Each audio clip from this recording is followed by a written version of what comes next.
swag out there and boss. Look, is that bow tie? And welcome to another edition of the Sartorian Geek Podcast by Webster Style, where we talk about bow ties, comic books, and everything in between. I'm your host, Webster Style, the man, the voice, the fragrance, coming back one more time. And let's jump right into the download. Now, this is a game that when I first saw the trailer, I didn't know what to make of it, but upon looking over the synopsis and watching the trailer again and then popping into it this past weekend, I have to say it is a pleasant surprise and one that I think you will enjoy. The game is entitled Femme. It's on the PS4, 5, Xbox One. It's on every damn thing.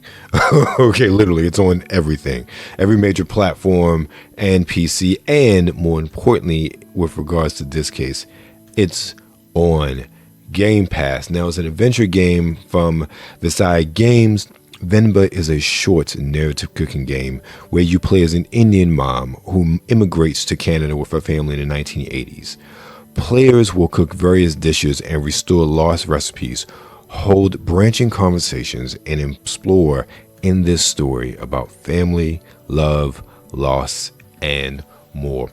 One of the beautiful things that I've loved about gaming over the past couple of years is for these sort of non-conventional games to tell such amazing stories. And I go back to unpacking about a year or two ago, and just the story that game told was just so awesome and had so many twists and turns about what happened through this young lady's life. It was really amazing. You never know what you're going to get with each level, each puzzle, and the part of the story that it told, which is why a game like Femme is one that once I learned more about it, I became more excited for. I am, and I'm sure you are as well, very familiar with all of the cooking games that are out there, but this one takes that sort of cooking game motif, that style, and wraps so many layers of story around it. And one of the more exciting parts of this game I'm looking forward to is to understand Indian culture more so through food. I've been told and even learned in experiences the best way to learn about a culture is through its food. And even this is a digital representation. Learning about the Indian culture through the creation of these digital dishes, seeing the life of this family at its transitions from India to Canada and their progression through the years is just simply amazing. And it is one that I think that many more of these smaller sort of genre games just really demonstrate such a great narrative. In this game, I will say this as well, even if you don't have Game Pass, this is a relatively inexpensive game. It's just $15 on all the consoles, and at the time of this recording, the week that it debuted, it was on sale in many places for about 20 and 30% off. I don't know the math at the moment, but it was about $12.74 on Game Pass, as well as Steam Deck, or Steam, I should say. And remember, if you have Game Pass, you automatically get like a 20 and 30% discount on if you buy a game that's on Game Pass. So it's one of those things where it's an inexpensive game, and it's one that speaks to the whole family. So I highly recommend Femme to pick up from Versailles Games. Now, last week I talked about BlurCon, and the week before that, you heard the entire panel with myself, Dana, Will, and Frenchie, aka Kita, from BlurCon. Well, as you can imagine, it is convention season. Well, really, conventions never stop depending on where you live, but it's convention season for me. And it did not kick off with BlurCon. I actually attended two other cons, well, one other con, and then I interviewed someone who is starting a new con in Baltimore next year, but we'll get to her after we get through these two great interviews with both Gerald DeBose and Michael Thompson, who I spoke to back at Big Lit Comic Con Nova back in April. And then we're going to jump to, well, you know what? I'll surprise you after that. Let's talk to Gerald and Michael. Here at Big Lit Comic in Northern Virginia, Comic Con that is. And we're here with Gerald from the Enigma, the Enigma Universe Comics. We're going to let him talk about his comics and about it and just basically how he got into being comics in the first place. To the quality of the story, to the quality of the artwork, is going to be all a premium type of experience for our readers. We want to focus on bringing fine arts and comics and merging those two worlds. Now, Enigma itself, what you have here is episode 1. This is the first episode of a 9-part story arc that focuses on our anti-hero set in Wolfton Dream City. So episode 1 is the original or the origin story, or what we call the backstory of Enigma. So it sets up the who, what, where, and why. It follows the Day family, a prominent family in Wolfton Dream City, again our version of Washington D.C., that through that family turmoil and fallout eventually leads to the creation of the anti-hero Enigma. So all of these books are available on www.universecomics.com. You can follow us online at Instagram. You can find us at Universe Comics, YOUNA verse, not Universe, UNIV, YOUNA verse Comics. All right, thanks so much. We're here with a very young creator, but a very talented creator, Mr. Michael Thompson, and he's going to talk to us today about some of his published works, self-published, writer, artist, just a jack of all trades. Michael, how you doing today, sir? I'm doing wonderful. Thank you for coming by and talking to me. I'm having a great day here at Big Lit Comic Con Nova, and I've been writing and publishing my books since I was 13 years old. My first series ever was the Chicken Boy series, and he was an ordinary chicken until he ate radioactive birdseed. Now he's super strong, and he fights crime and saves the world from monsters and mad scientists in a town where nothing's ever quite normal. This was inspired by a lot of the doodles and drawings that I did in my class. My 4th grade teacher was a big inspiration to me, and as a thank you for not punishing me for drawing in class, but also encouraging me to tell stories, he gets a cameo in every book. And I'll show you that right here. He's kind of hidden on the pages in there on billboards and stuff. You got to find him. And yeah, there's 4 in the series right now. Tell us about World of the Orb. World of the Orb, yes. So I also do young adult fantasy novels. This is World of the Orb. It's about 2 best pals on a field trip to the Museum of Natural History. They sneak away from the group and break the one rule, which is not to go in the artifact room and definitely not to touch the orb. And when they do, they're zapped and cast headlong into an alternate world of monsters, myths, and magic that sets them on an epic, harrowing adventure across these strange lands to find Earth again. Immersive imagery, witty dialogue, but it moves cinematically. Keep you turning the page. Great for anyone who loves fantasy or sci-fi adventures. And everyone can find me at michaelthompsonbooks.com. There I've got some of my other series, like my Sea Monster adventure novels, the Winslow Hoffner series. The sequel's coming out really soon. And as you can see, Winslow's tackling monsters like the Loch Ness Monster and the Kraken in these books. It's like your classic Fisherman's Tales with real monsters.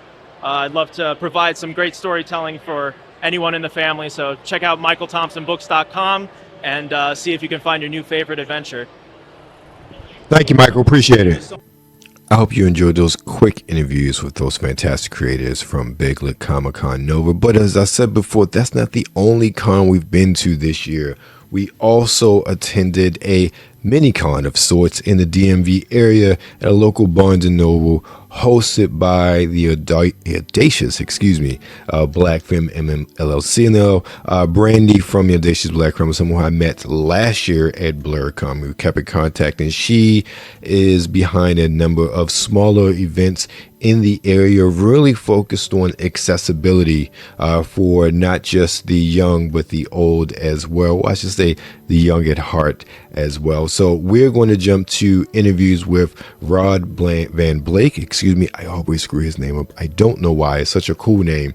But Rod Van Blake of Ancient Illuminations. And then we're going to jump to an interview with the lady herself, Brandy. Check it out.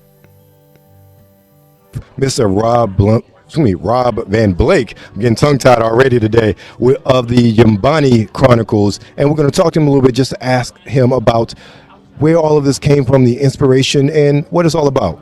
Rob, how you doing today? Pretty good. Like you said, Rod Van Blake, author of the Yambani Chronicles, as well as the Ancient Illumination series.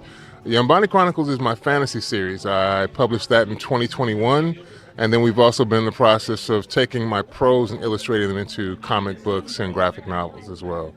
Nyumbani means home in Swahili. I love Lord of the Rings. I love Game of Thrones, those stories, but there's not too many of us featured in those. So I wanted to create a fantasy world where we were prominently featured in a fantasy series. So that's why I came up with the Nyumbani. It's ruled by the Orisha, the West African gods of Yoruba. So that's the pantheon: Olorun, Oya, Shango, Babalu Aye, Ogun. All those guys are who rule over that world. And basically magic ends up getting corrupted by a magus making a deal with an unscrupulous god in order to try and bring his lost love back to him. And he in turn awakens elder dragons in the process, and everybody wakes up figuring out what the heck is going on. Why is this melody sweeping the land? So that's kind of how my fantasy series starts out. So how long have you been doing this? I published Ancient Illumination in 2016. I probably started writing that book in 2004, but I let life get in the way and didn't finish it till around 2015. Published it 2016. The second book in Ancient Illumination was published in 2018. In 2020, my third novel came out, Ancient Illumination 3. Of course, the pandemic hit and shut everything down.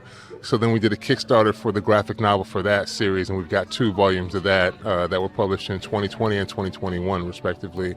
I have this second book in Nyumbani will be coming out next week. So, yeah, since 2016, I've been published. And where can everybody find it? AncientIllumination.net is my author website. You can find links to the books, the graphic novels, the comics, all that, as well as the schedule of appearances. I go to a lot of Comic Cons, book festivals, book fairs, and things of that nature. So they can find me at AncientIllumination.net.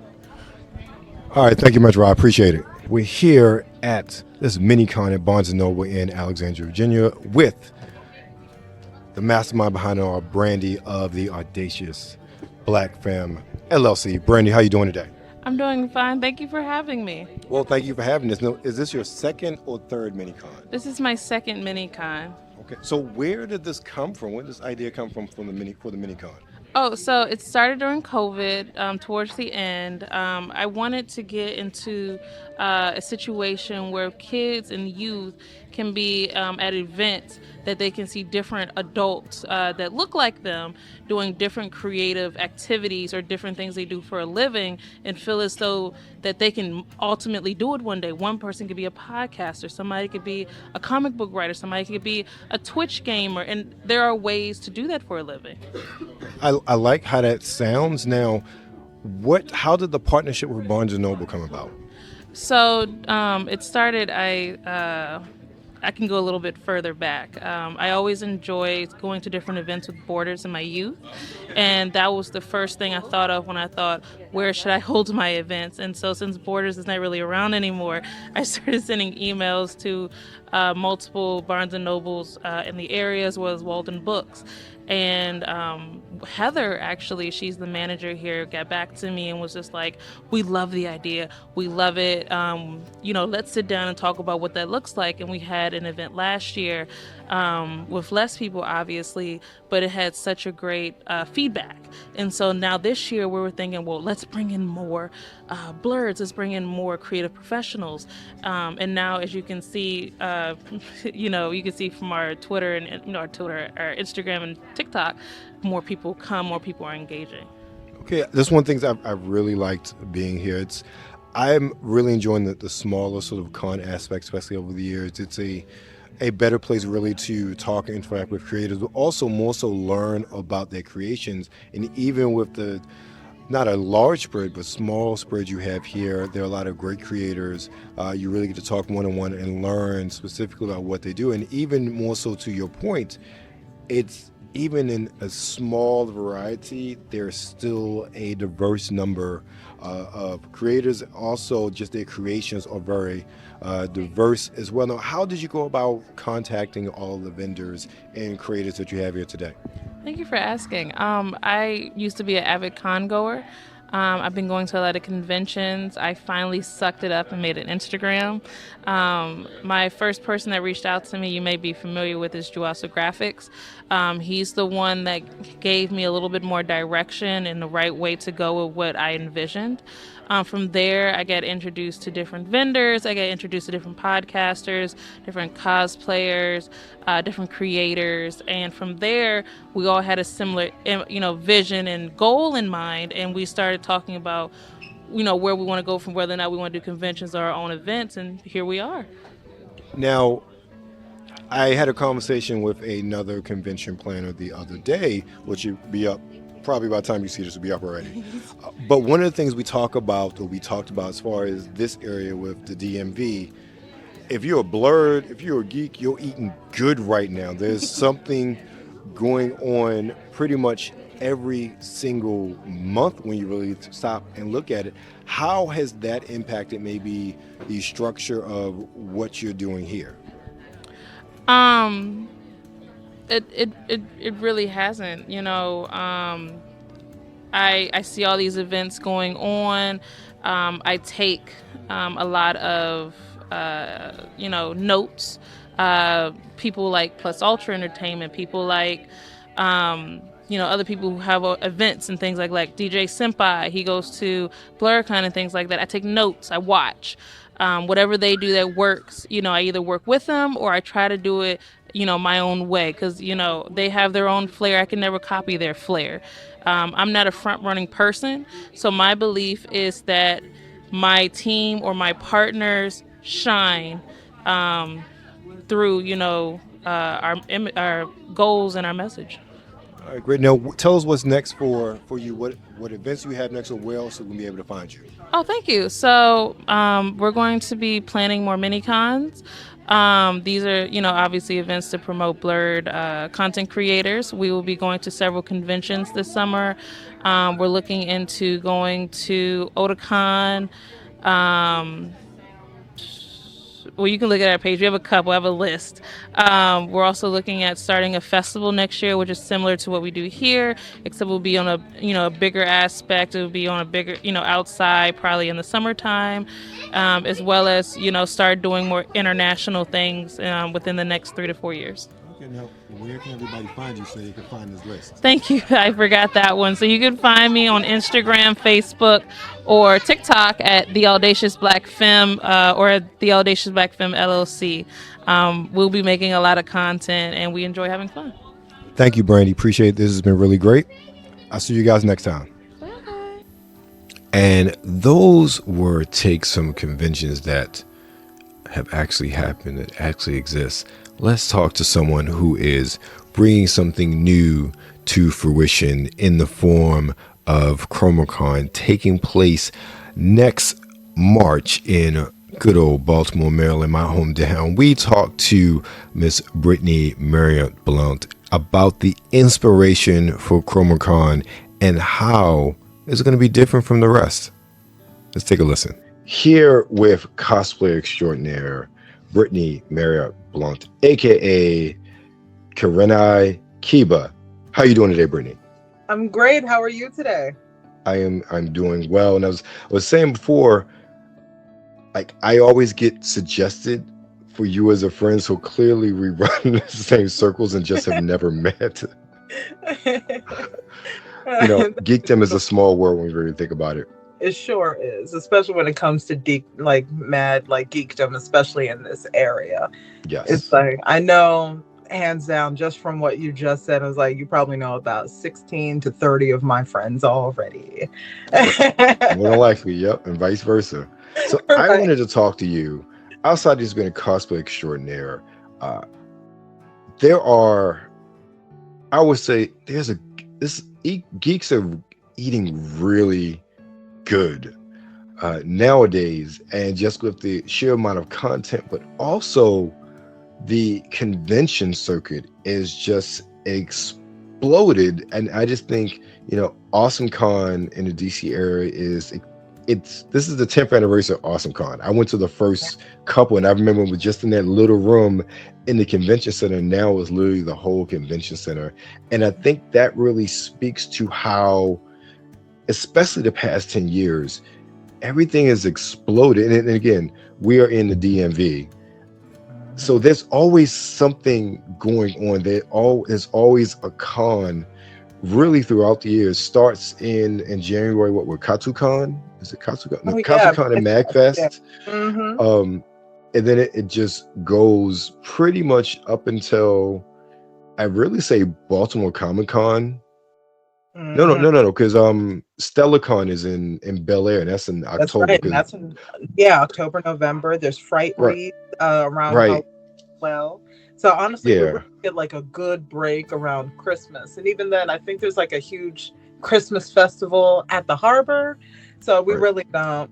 DMV likes to party, basically. And if we really wanted to, we could always drive down to OC because isn't there Comic Con like in December or something like that? Yeah, exactly. There's like So there's it's yeah, Ocean City Comic Con, and I think they just had Ocean City or Anime Ocean City. yeah, Yeah. yes. Somebody was talking about that the other day that I was listening to.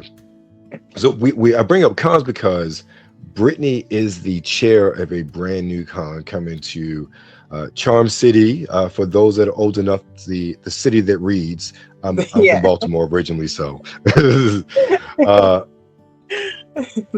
we believe, again, if you know, you know.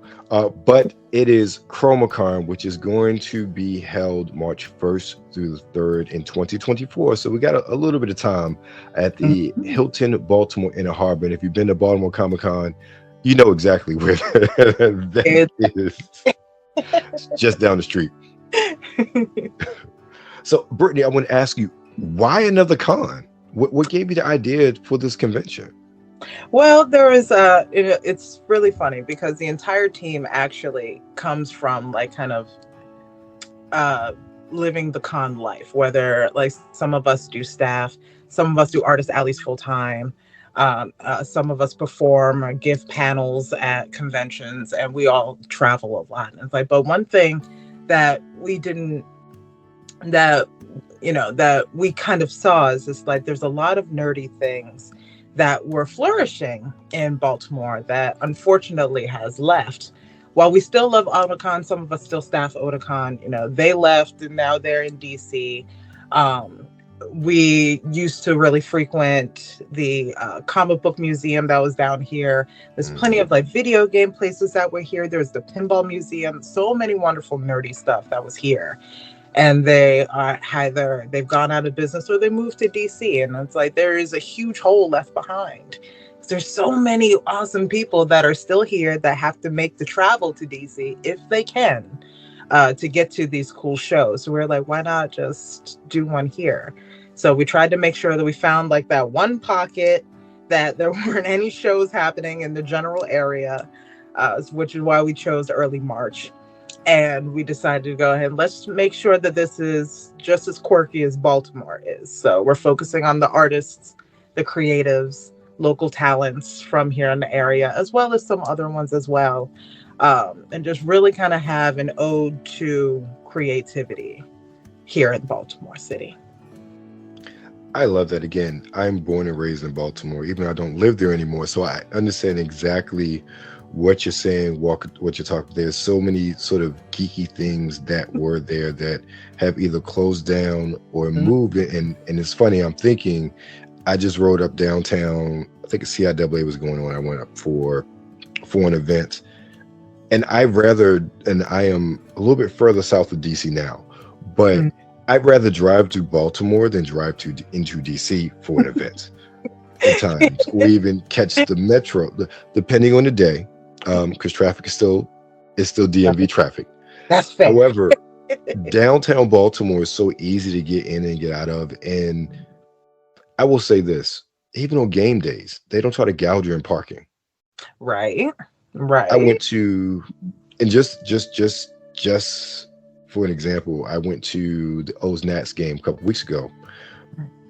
Took the train in, took like an hour to get there. So I was like, I refuse to park. My man who met me there, he's like, yeah, I walked by. They charging $50 for parking. I was like, they doing what? $50 for parking? Wow. What?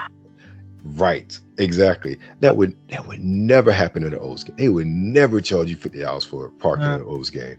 Yeah. Ever. In the O's game, look, one thing about Baltimore, we love our Orioles, we love our Ravens. Even if they suck, we are there. Yeah. Right. Like we still got that pride. It does not exactly. Right. And that goes into the sort of that project talking about, as far as, there's a thriving, community there, even going so far as, I think really with that, like Artscape is like the only thing that's really left, and that's not truly geekdom. I remember, especially like high school and college, AutoCon and Artscape were like the same weekends. That was beautiful. I leave one to go to the other. Right.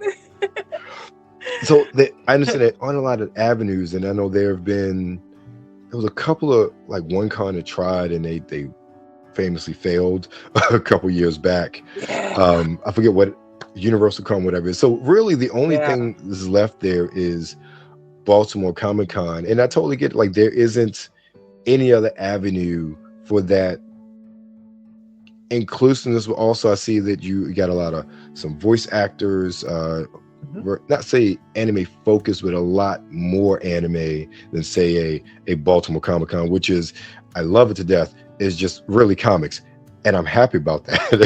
Specifically. Right, exactly. Like, hey, I'm glad it's the demographic. I get it. Right, exactly. So you talked about that weekend. So who are you targeting? Like, what sort of guests? I see you have some voice actors there. Like, what kind of guests are you looking to bring in for this?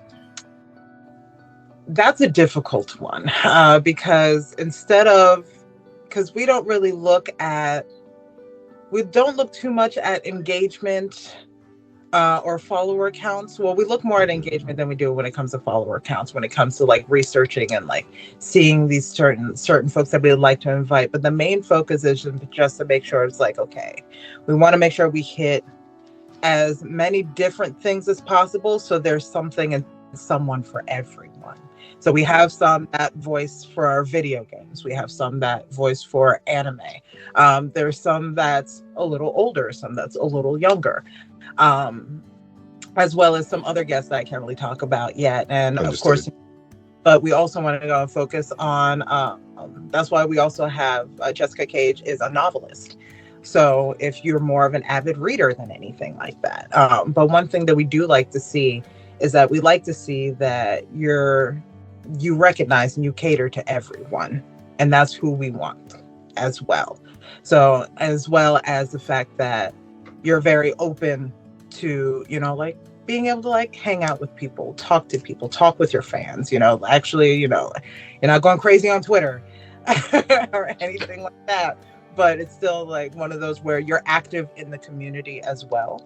And it would be a benefit to have you right there in front of your fans, actively like interacting with them and just enhancing the experience. Because we want to create a nice, unique experience to be like, oh, cool, I got to sit and talk with Jessica Cage for 20 minutes about having POC characters take the lead in all of her novels. Things like that we want. And it's like, we're trying to make sure that we curate really cool moments. And that's our main focus whenever it comes to us like trying to see who we can have at our show. I like that. I like the moments part of it, because I personally, I have kind of steered away from the humongous cons, and really started traveling more so to the smaller ones, simply because of that interaction, of those moments, of the up close and personal, not just with the guests, but also with the attendees, with the cosplayers, and also we know about the ick. The more people there are, what is somebody, a friend of mine called the con crud? Yeah, like that's a real thing. But I like that idea, and I think for me, that's why I enjoy going to BlurCon so much, even though we pack like sardines in there. It's still a small con. Yeah. And you can still just talk to people. And I loved, like, I remember last year, General Jones was just talking to people there. Yeah. And again, we're not here to talk about BlurCon, but I use that as an example of, in my head, what I think ChromaCon is going to be like. It's that small, sort of intimate con that's very much focused on not just the guests, but also the experience. I see that you also have a cafe and a bunch of other events that are going on as well. So I guess let me ask you this question. What is sort of, you know, you're planning out the first one, it's going to be a success. I'm speaking into existence now. Where do you see this kind of transitioning to in the next, say, 3 years, 5 years, maybe a bit too long? Oh. My goal is for downtown Baltimore dominance. That's my main goal. So we can go ahead, we can interact with as many like local restaurants, local places, because I would like, don't get me wrong, I love Dragon Con. It will probably never be that big in 3 years. And I was like, but I love the way that, and especially before Otakon left, I loved how downtown also got involved with convention. And I would like that. Yes. You know, it was like, so it's one of those where there were points where like I was on the light rail in full costume, like snapping photos with people and hanging out with them before I head to the con. But then also, you know, that whole experience wasn't just the convention center. It was all through that Pratt Street strip. And I just thought that was so cool. And I would like to recreate that. Yeah, I understand it. And I do. It had been a long time since I've been to Otakon before they moved, but just even when I used to frequent a lot, yeah, it was a different atmosphere. Otakon is just, because it was so big and it drew so many people, it just, downtown came alive with it. And I think that's a very doable, but I just such an aspirational goal that sort of, let me put it this way, and you understand what I'm about to say. Listen, ladies and gentlemen watching this, I understand that for most of you, probably 95% of you watching this, your only experience with Baltimore or of Baltimore is either watching The Wire or hearing about The Wire. Yeah. And whatever you see on certain news channels about some of the bad things that go on there.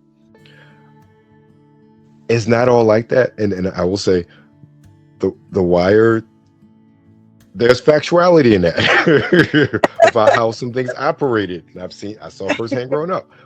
But Baltimore is such a vibrant place and such a beautiful place for the arts that just people just don't know about. And when Otakon was there, specifically because it was so large, that is something that you really saw between Otakon and Artscape. And Artscape's still there. Yeah, it's such a city rich with art, rich with geekiness, blurred and that's something that's so under the radar. So I think, you know, just based on what you said, and also you have a niche there that nobody else is filling, realistically. I think that it could really bring a positive light on the city. I would love that. I would love that. I'd welcome it with open arms. And you are right. And it's like, now I understand that's, I would also suggest watching Hairspray as well, because there's a little bit of, I agree. There are points where I'm like, from just the random performances that you can run into, from the millions of, I'm sorry, not millions, but so many venues that are here that are just for performances, the art schools that we have, and then just, God, there's so many cool spots here that people don't know about, that, you know, I would like more highlights on. And I'm like, yeah, I understand, but just like all television, yeah, there's a lot of sensationalization when it comes to that, as well as with the news. My favorite was when the riots were happening, and they were showcasing a McDonald's on fire, but it was from Russia. And I'm like, it's not even here.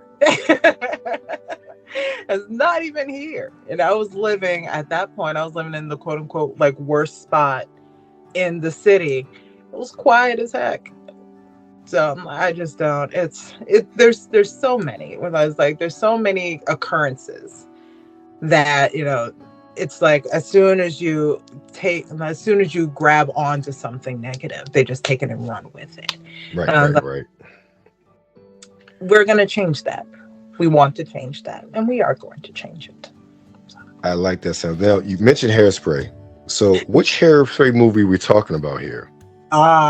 Okay. Well, we could go with the Broadway show, of course. And I was like, but I think more people have seen the movie with John Travolta. And I was like, but my personal favorite is the one with Divine because Thank you. Okay, that's it. from here.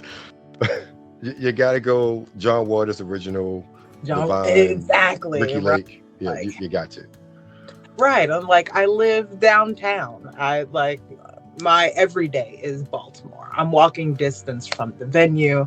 I can hear people cheering when they play baseball from my kitchen. So this is one I'm like, I love it here. It's so great. And I want to make sure that, I can create an experience with an amazing team. As you've already met some of them or one of them. Yes, I have. Right. To be able to create something really, really cool. And I hope other people can go ahead and shine that bright light, like you were saying, on Baltimore once again. I love what I'm hearing. This was an interview that was supposed to happen. No wonder I keep getting the suggestion to be your friend. So, ladies and gentlemen, we'll definitely be following ChromaCon as more and more announcements come out over the next year-ish. But Brittany, tell everybody where they can find you. You can find me across all platforms as Karanai Kiba, but then you can find my con as ChromaCon also on all platforms. And make sure to tune in every Friday because we're starting a feature Friday where we announce something large every Friday. Thank you very much. Appreciate it. You guys stay tuned for more. And don't fret. Convention season is not over. We're definitely looking forward to Baltimore Comic-Con next month. I think I'm just going to take it easy for the rest of August and really hit Baltimore hard. And we also got Exotica coming up at the end of the year. So definitely look forward to some more from the convention circuit. But of course, even at the conventions, you got to smell good. And that leads us to our fragrance of the week. Now, the fragrance of the week is a new addition to the collection, actually sent in by a listener. So I appreciate it. It is none other than Mandarina Duck Black. You can actually find this one very cheaply online. You can get a 100 ml bottle for about $30. Now, this one is going to have top notes of tangerine, Indian pepper, and bergamot. Middle notes of tonka bean, orange blossom, and tiare, and then base notes of atlas cedar and Mysore sandalwood. Now, I've worn it 2 days straight at the time of this recording. It is sweet, it is synthetic, it is spicy, it is woody. On my skin, the sweetness really comes through. I get the fruitiness in the top with the tangerine and the bergamot, so it's like a syrupy citrus, as is what you would expect. The Indian pepper gives a hint of spiciness, not a whole lot to me, on my skin, or with my nose. But much like one of my favorite cheapies, Homemade Noir by John Mark Paris, the orange blossom really shines through, especially with the tonka bean. I think that on my skin, the orange blossom kind of just melds everything together in this sweet, woody, spicy goodness, and it's one that surprisingly, at least on my skin, it is not a projection monster by any means, but it is one that on my skin I get a nice, long-lasting, pronounced skin scent throughout most of the day. This is one that you can definitely overspray if you think it's not really taking that well to your skin. It's not one that will choke people out because it's really sweet. It's not a musky or a heavy fragrance to begin with. So it is one that is definitely going to, not offend. It's one I think is good for the office as well. Again, it's small, it's inexpensive. It's only about $30, 100 ml, something that you can just throw in your gym bag, throw in your work bag, spray it on.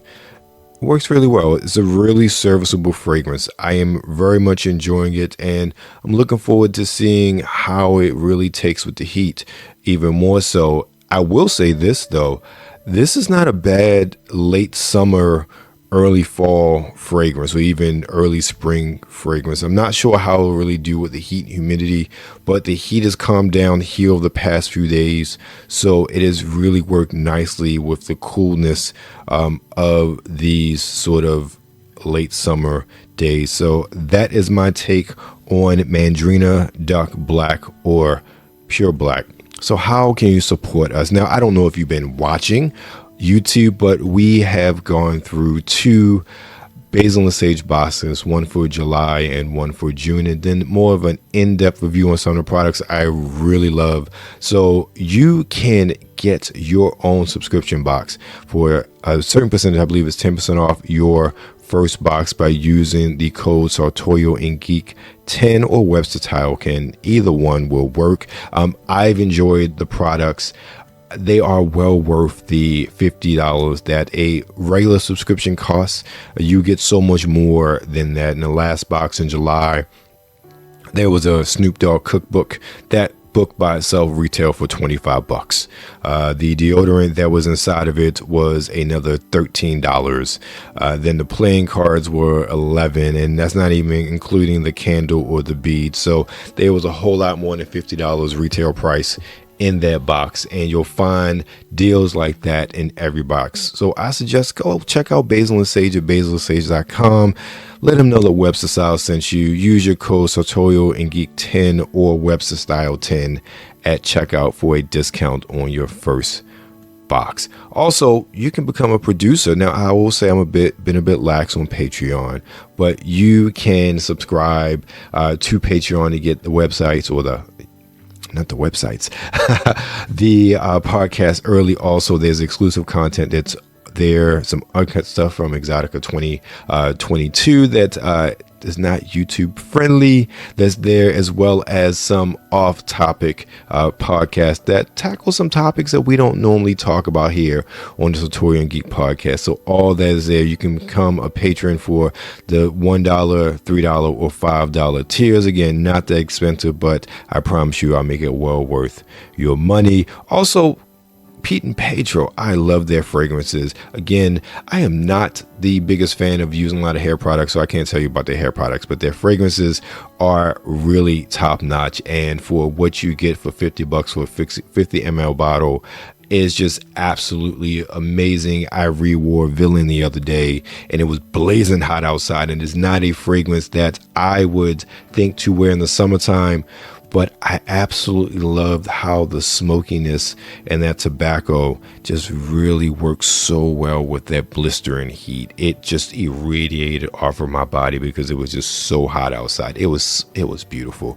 But that is only $50 for a 50 ml bottle. So check out Pete and Pedro, use the code EHawks10 or the link in the show notes. And if you are tired of syrupy, caffeinated, just energy drinks, try Dubby. Get 10% off your first purchase with the code WebsterMan by using the link in the show notes or the code WebsterMan itself. Make sure you check me out all over the place on the internet. The NRW Nerds Rule the World. I am there at least twice a week, maybe more, depending on how many things we tape with regards to reactions and hot or nighttime all over that channel. Check me out every week with my man, Brian Saff, the legendary Brian Saff, on the NRW Checkpoint, talking about the latest and greatest in game releases and gaming news. Then check me out with my man, Kuya P and Sean, Voiceover King Mongold, as we form the NRW House of Black, talking about wrestling on Kayfabe Baby, the NRW Ring Generals podcast. Every week you'll find me there, but of course, every day you'll find me on social media, on Instagram and Webster Style Sartorial and Geek, Twitter, or X as they want to call it now, which is the dumbest rebranding ever. You can find me at Webster Style or on TikTok at _Webster Style. Anything and everything you can find. If you don't want to go there, you can find all of the above reposted, repurposed, reimagined over at websterstyle.com. And if you want to drop me a link, show notes, suggestion, or just want to get up in touch with me and say, hey, drop me an email, info@websterstylemagazine.com. Again, thank you for your time. Thank you for your listening ear. Remember, stay safe out there and be blessed. Okay, I might have went over the edge. Besides, I really let them close on them legs. Some thighs need to get strong. We can lift them to the sky. The lights up to 12. We got a little time to get it on. And known fact, I'm the type of pussy on. And after that, take a picture with your phone of the outfit. I'm choosing what we own. No, it was Tree Green Tuesday. Had to be Bow Tie Thursday. Had to be. White Wednesday? I don't. Well, I know last time. Well, I wore polka dot. You didn't wear. Miss Million, them heels killing them, but I'm sure it's a Thursday. Bow tie Thursday, pasta cream in your heels, looking sharp, babe. Acting like you don't know the rules up in the workplace. Must I remind you it was till on your birthday? Don't get me wrong, I think we killed in the birthdays. And you picked the hella fit for the church day. Let's say you picked the wrist game for it. Now you got the floor filled with bras that you purchased. Pick a color scheme that can match your berry corset. Get the berry cream, get the berry cream, we can make a little scene. Cause no one man should have all that styling. Take it off, clothes on the floor piling. No one girl should fit it all in them jeans. So take it off and let me see what's under them seams. Cause no one man should have all that styling. Take it off, clothes on the floor piling. No one girl should fit it all in them jeans. So take it off and let me see what's under them seams. And see what it seems. If it is what it seems. Do it again. Chicks be looking thick leggings, you know what I mean? I don't know. Take a hint though, don't try to get me out of my mint though. Smoking hot, rocking this pin so thin. Tie hairline, looking like a stencil. Pimp, no lie, I'm sharper than a utensil. Head stroke, mental, plain dang, homie. I was hoping we could walk out with that bang bang, honey. See them plain Janes, honey. Them lame frames, funny. We tailor fitted crazy like that thing came on me. Hey, mommy. Look a lady, main thing, want me on the scene. Fit popping like a main vein, running blood color lips, smashing with the hand. Clutch money, holding back, kinda funny. Can you tell me what's the price tag of the Range Rover? Hang on me when we walking, looking Gucci like that thing sprayed on me. Walking with a limp like an ankle sprained on me. Yeah, I rock the cardigan, she don't really want me because one man should have all that styling. Take it off, clothes on the floor piling. No one girl should fit it all in them jeans. So take it off and let me see what's under them seams. Cause no one man should have all that styling. Take it off, clothes on the floor piling. No one girl should fit it all in them jeans. So take it off and let me see what's under them seams. Hey, let me see. Let me see. Let me see. Aim off and on the middle of my lawn. Aim off and on the middle of my lawn. Cause no one man should have all that styling. Take it off, clothes on the floor piling. No one girl should fit it all in them jeans. So take it off and let me see what's under them seams. Oh, you wanted to? Oh, I completely read that wrong.